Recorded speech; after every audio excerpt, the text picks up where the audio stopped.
देश का बंटवारा धर्म के आधार पर हुआ था। हिंदुओं ने कभी नहीं कहा कि हम मुसलमान के साथ नहीं रह सकते, मुसलमानों ने कहा कि हम हिंदू के साथ नहीं रह सकते, अलग मुस्लिम राष्ट्र चाहिए। पूर्वी पश्चिमी पाकिस्तान बना, सभी लोग जानते हैं।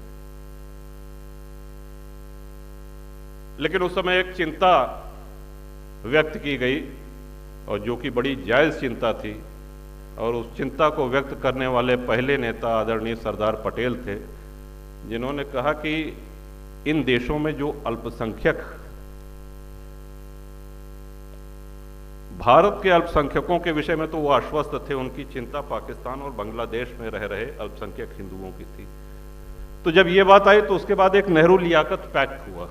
आप लोग नेट पे देखिएगा, नेहरू लियाकत पैक्ट हुआ, तो उसमें ये आश्वासन दिया गया नेहरू जी की तरफ से और लियाकत की तरफ से कि नहीं साहब, इनको कोई दिक्कत नहीं होगी, मेजॉरिटी माइनॉरिटी दोनों एक समान अधिकार प्राप्त होंगे उनको, और दोनों फले फूलेंगे, किसी प्रकार का कोई खतरा नहीं होगा, उनको अपने ढंग से पूजा पाठ करने का अधिकार होगा, उनके में हमारा कोई हस्तक्षेप नहीं होगा। और परिणाम ये हुआ कि बंटवारा के समय 23% हिंदू पाकिस्तान में आज घट करके 1% रह गया है। जात पूछ के हिंसा नहीं हो रही है वहां पे। सोमनाथ जी का उदाहरण तो बहुत पुराना हो गया, अभी कुछ वर्ष पहले अक्षरधाम पे जो आतंकी हमला हुआ था, आप लोगों को स्मरण है। और नया उदाहरण दें, अभी 4 दिन पहले गणपति के पंडाल पे सूरत पे जो पत्थरबाजी हुई, हमने किसकी भावनाएं आहत की थी, हमने किसका अपमान किया था? हम अपने देव की आराधना कर रहे थे,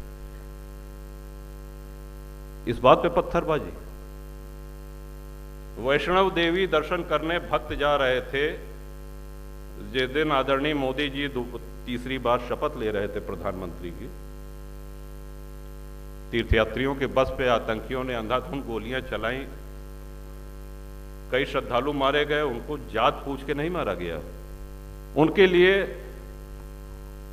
भारत का विध्वंस ये एजेंडा है। और हमारा एक निवेदन, हमारी एक बात बिल्कुल समझ लीजिए कि हमसे ज्यादा सेक्युलर कोई हो ही नहीं सकता।